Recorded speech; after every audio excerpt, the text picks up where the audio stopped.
I'm standing in my kitchen at 6 in the morning, and my phone won't stop buzzing. It's not the alarm, it's not a client, it's my ex-husband's lawyer. The email subject line reads, Notice of emergency custody hearing, response required.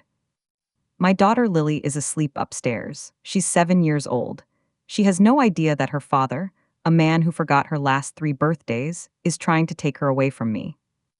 My name is Delilah Hart. I'm 32 years old, and according to the legal documents now loading on my phone screen, I am an unfit mother.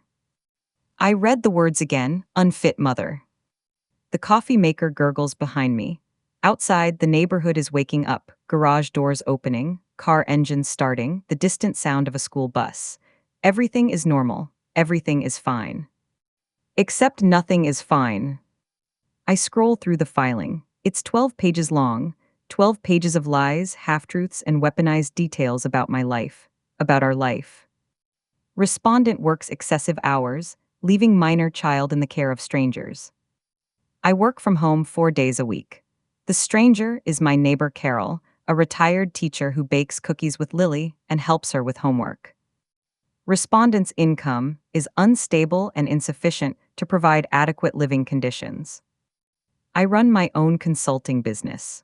Last year, I cleared 6 figures, but because I'm not on a corporate payroll, because I don't have a boss signing off on my W-2, apparently that makes me unstable. Respondent exhibits erratic behavior and poor judgment, including recent relocation without notification. I moved 20 minutes away to a better school district. I told him. He didn't respond. My hands are shaking. I set the phone down on the counter, press my palms flat against the cool granite, breathe. This can't be happening. But it is. Because 3 weeks ago I ran into Trevor, my ex, at Lily's school assembly. He showed up late, smelling like expensive cologne and someone else's perfume.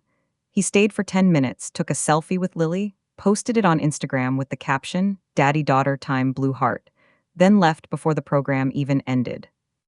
Lily cried in the car on the way home, not because she was sad, because she was confused. Why doesn't Daddy stay? She asked. I didn't have an answer. I texted him that night, told him she needed consistency, that he couldn't just show up for the photo ops and disappear. His response was 3 words, mind your business. And now this. The custody hearing is in 2 weeks. I call my lawyer, the one who handled the divorce, but she doesn't practice family law anymore. She refers me to someone named Rita Alvarez, who agrees to meet me the next day. I don't sleep that night. I lie in bed, staring at the ceiling, running through every moment of the last 3 years. Every decision I made. Every time I said yes to a new client. Every time I missed a school event because I was on a call. Every time I ordered pizza instead of cooking because I was too exhausted to stand at the stove. Was I a bad mother? No. But would a judge see it that way? Rita Alvarez's office is in a low brick building near the courthouse. The waiting room smells like burnt coffee and copy paper.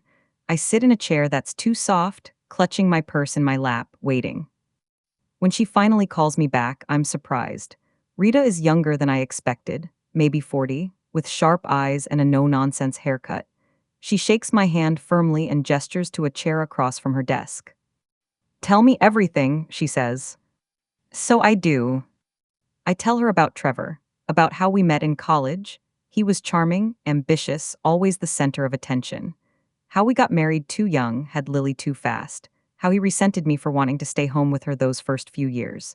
How he started staying late at work, going out with colleagues, coming home smelling like someone else's life. How I finally left him when Lily was 4. The divorce was ugly. He fought me on everything, custody, assets, alimony. He wanted to punish me for leaving, but eventually we settled. I got primary custody. He got every other weekend and alternate holidays. And then he just stopped showing up. At first it was excuses, work trips, family emergencies, a stomach bug, but the excuses got thinner and the gaps got longer. Some months he'd see Lily once, some months not at all. I stopped expecting anything. And then, 3 weeks ago, he showed up. Rita listens without interrupting. When I finish, she leans back in her chair and folds her hands. How much does he pay in child support? She asks. 1,500 a month. Does he pay it on time? I hesitate mostly. Define mostly. He's late sometimes, a week or two, but he always pays eventually. Rita writes something down, and you've never filed a motion to enforce. No. Why not? Because I didn't want to make things worse. Because I didn't want to give him another reason to resent me. Because I thought if I just kept the peace, if I just made everything easy for him, he'd eventually step up. I was wrong. Rita sets her pen down and looks at me. Delilah, I'm going to be very direct with you. This case isn't about Lily, it's about control. As I know. No, I don't think you do. She leans forward. Men like Trevor don't file for custody because they want to be fathers. They file for custody because they want to win, and they know that in this system, all they have to do is plant a seed of doubt. Unfit mother, unstable income, erratic behavior. Those are code words. They're designed to make you look unreliable, emotional, incapable. My throat tightens, so what do I do? Rita smiles. It's not a kind smile. It's a warrior's smile. We bury him in facts. The next 2 weeks are a blur. Rita gives me a list: documents, records, proof, bank statements, tax returns, client contracts, emails, text messages, anything and everything that shows I'm not just capable, I'm thriving. I work through the nights. Lily is at school, and I'm hunched over my laptop, pulling files, downloading records, organizing everything into color-coded folders. My business is called Heart Consulting. I help small businesses streamline operations, systems, workflows, project management. It's not glamorous, but it's steady. And it's mine. I started it 3 years ago, right after the divorce. I had no safety net, no corporate job to fall back on, just a laptop, a website, and a lot of cold emails. The first year was brutal. I made $30,000. I cried in my car more times than I can count. But I didn't quit. Year 2, I doubled my income. Year 3, I doubled it again. Last year, I cleared $120,000. This year, I'm on track for more. I pull every contract I've signed in the last 12 months. 32 clients, renewable agreements, testimonials, payment receipts. I screenshot every text message Trevor has ignored, every missed call, every time he canceled plans with Lily at the last minute. I pull Lily's report cards, all A's and B's, teacher comments, delightful student, always prepared, kind to her classmates. I pull her medical records, up to date on every vaccine, regular checkups, no missed appointments. I pull photos, Lily at her soccer games, Lily at her school science fair, Lily and me baking cookies, Lily and me at the park, Lily and me reading bedtime stories. Trevor isn't in any of them. Because he was never there. One night, I'm sitting at the kitchen table, surrounded by papers, when my phone rings. It's my mother. I hesitate before answering. My mother and I have a complicated relationship. Ty's mom. Delilah, her voice is tight. I heard about the custody hearing. Of course she did. Trevor's mother and my mother are still friendly. They have lunch once a month. They trade gossip like currency. Yeah, I say carefully, it's been stressful. Well, I'm sure it'll all work out. There's a pause. Maybe this is a good thing. Maybe Trevor is finally ready to step up, be a real father. My jaw clenches. Mom, he hasn't seen Lily in 6 weeks. Well, maybe he's been busy. He's not busy, he's absent, there's a difference. Another pause, longer this time. You don't have to be so hostile, Delilah, he's Lily's father. And I'm her mother, the one who's been here every single day. I'm just saying, you don't have to make this a war. You could work together. I close my eyes. I tried that, Mom, for 3 years. He's the one who filed. Maybe he feels threatened by your success. My blood goes cold. Excuse me. You know how men are. They don't like it when women outturn them. Maybe if you were a little less. I hang up. I don't throw the phone, I don't scream. I just hang up, set the phone down, and sit in the silence. My mother has always done this, smoothed things over. made excuses, played peacemaker, even when there was no peace to keep. She did it when I was a kid and my brother got the bigger bedroom, the better bike, the college fund. He's the oldest, that's just how it works. She did it when Trevor and I were married and he forgot our anniversary. He's busy, sweetie. Men don't remember these things. She did it when I told her I was leaving him. Are you sure? Marriage is hard, you have to fight for it. And I fought. I was the only one fighting. Rita calls me 3 days before the hearing. We need to talk about your ex's lawyer, she says. I'm in the middle of making dinner, spaghetti, Lily's favorite. I put the spoon down and step into the hallway. What about him? His name is Owen Pritchard. He's good, really good. He's going to try to rattle you on the stand. I can handle it. I'm sure you can, but I need you to understand something. Her voice is serious now. He's going to make you the villain. He's going to twist every decision you've made, every sacrifice you've made, and make it look selfish, like you chose your career over your child. That's not true. I know, but that's the narrative. So when he asks you why you work from home, you don't say because it's convenient. You say because I wanted to be present for my daughter. When he asks you why you moved, you don't say better schools. You say to give my daughter the best education possible. Do you understand? I understand. Good, and Delilah. Yes. Bring those contracts. The courthouse is cold. I'm wearing a navy dress, low heels, minimal jewelry. Rita told me to look professional but approachable. Like a PTA mom who also runs a Fortune 500 company, she said. Trevor is already there when I walk in. He's sitting at the plaintiff's table with Owen Pritchard, a man in his 50s with silver hair and a tan that screams weekend golfer. Trevor looks good, he always does. Tailored suit, fresh haircut. He glances at me, and for a second I see something flicker in his eyes. Regret. No. Calculation. Lily isn't here. She's with Carol. She doesn't need to see this. The judge enters, a woman in her 60s with sharp features and reading glasses perched on her nose. The Honorable Judge Diane Callahan. Rita stands. Your Honor, we're ready to proceed. Owen Pritchard stands. As are we, Your Honor. Judge Callahan looks at both of us.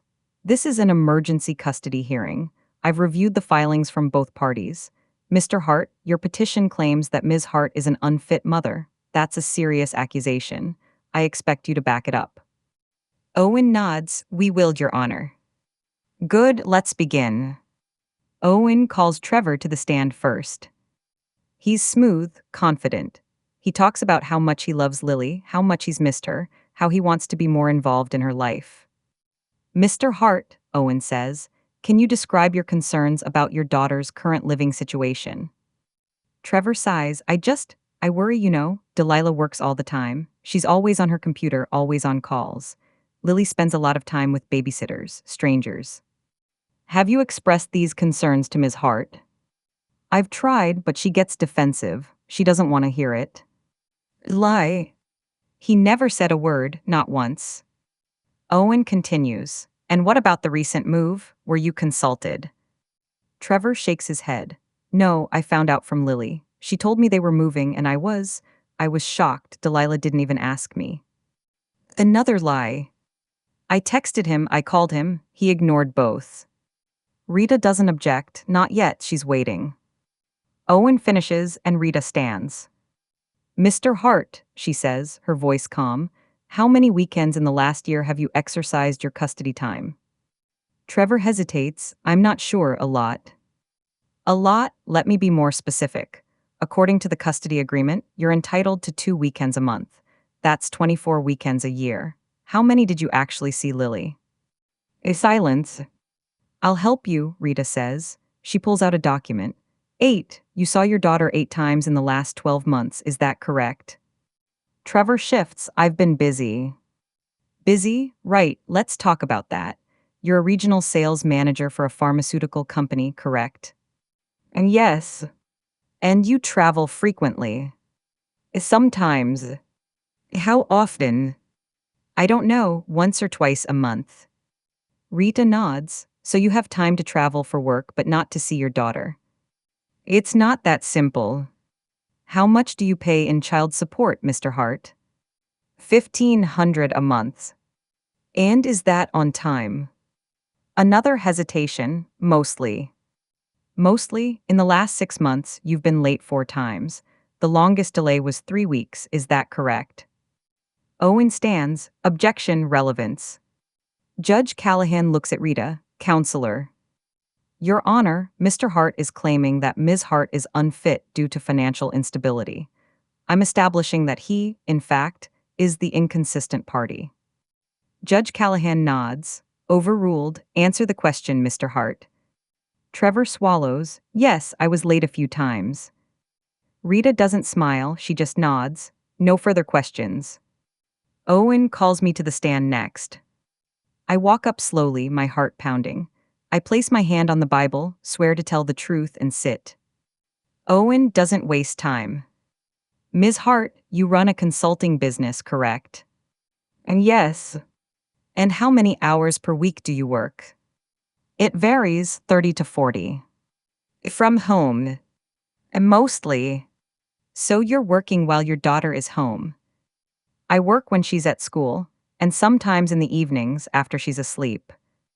But there are times when you're working and she's awake. Yes, sometimes. And who supervises her during those times? I do. If I'm on a call, she knows to play quietly. And if I need to focus, my neighbor Carol helps out.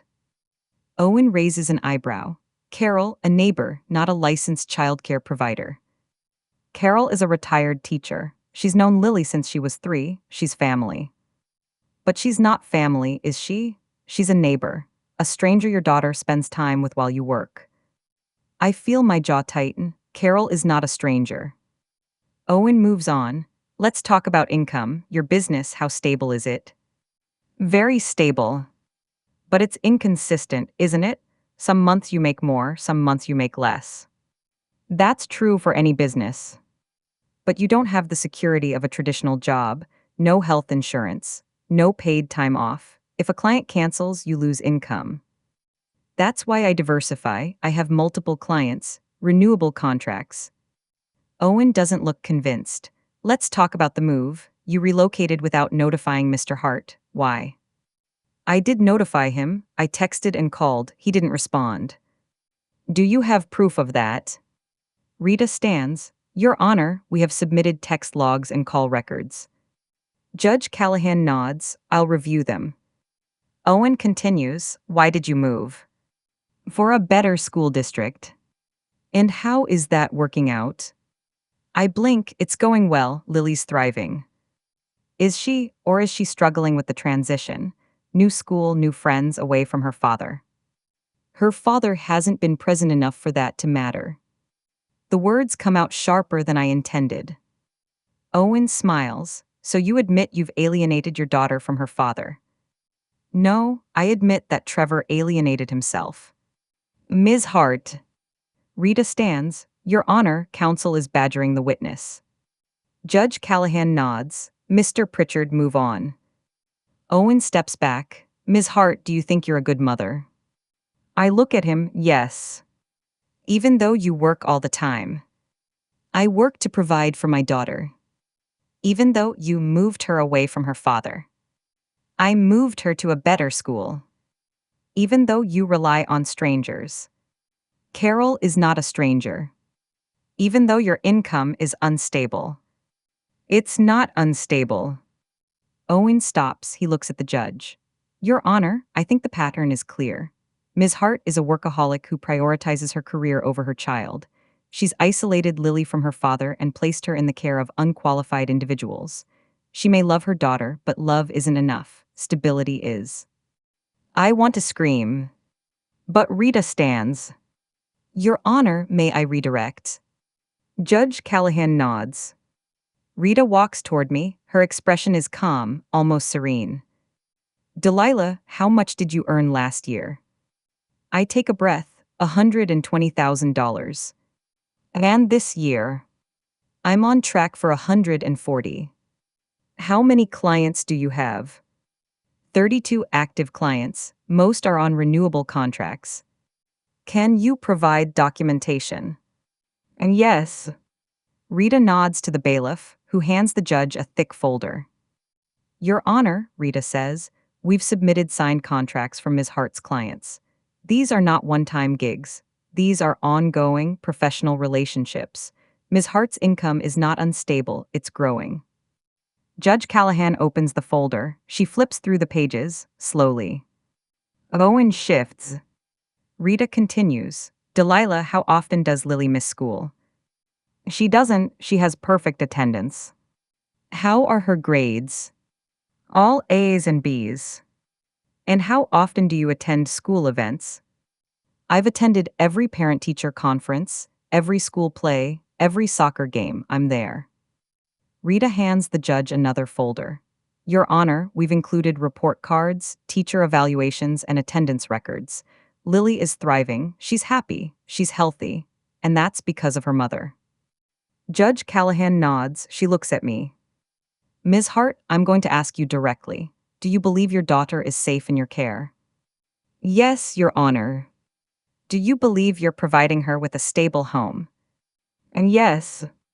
And do you believe you're meeting her emotional and physical needs? Every single day.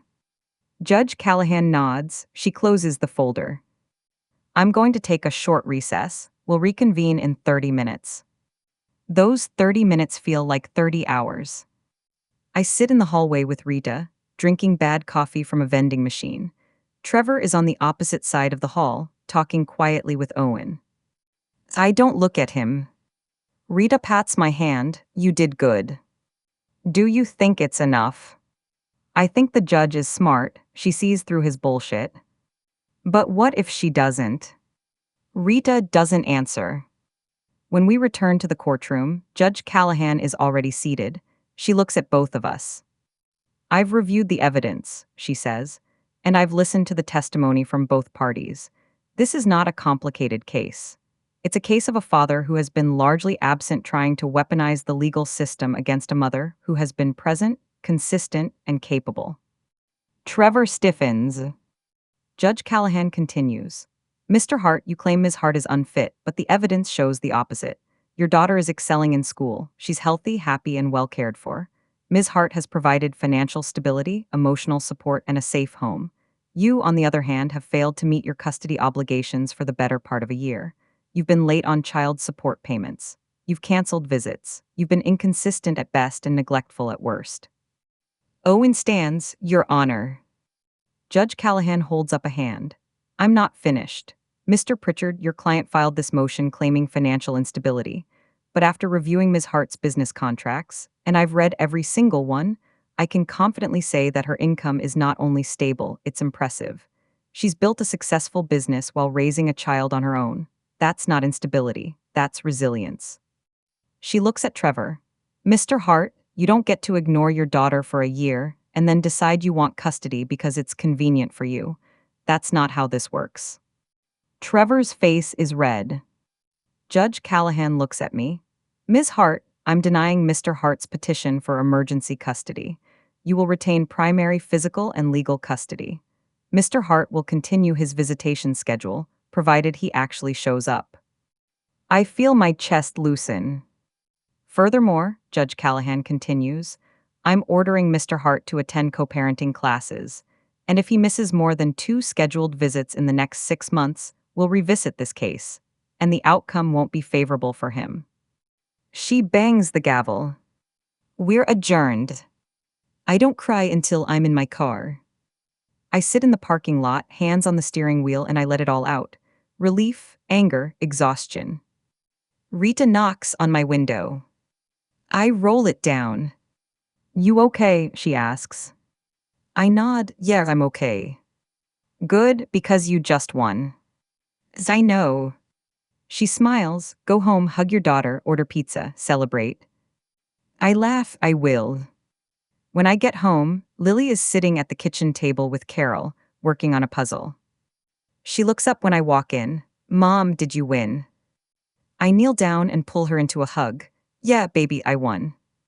So I don't have to live with Dad. No, you're staying with me. She squeezes me tighter. Good, I like it here. Carol smiles and quietly slips out the door. That night, after Lily is asleep, I sit on the couch with a glass of wine and open my laptop. There's an email from one of my clients, a renewal contract. Another year, another steady income stream. I read it twice, then I close the laptop and just sit. I think about everything that's happened, the fear, the doubt, the nights I stayed up wondering if I was doing enough, being enough. And I realize something. I am enough. Not because a judge said so, not because I won in court, but because I showed up every single day for my daughter, for my business, for myself. I set the wine glass down and pick up my phone. I text Rita, "Thank you for everything." She responds immediately, "You did the hard part. I just reminded the judge of the facts." I smile. Then I open Instagram. Trevor's profile is public. He's posted a photo from tonight. It's a selfie at a bar, surrounded by friends with the caption, "Sometimes you just need to blow off steam." Clinking beer mugs. No mention of the hearing, no mention of Lily. I block him.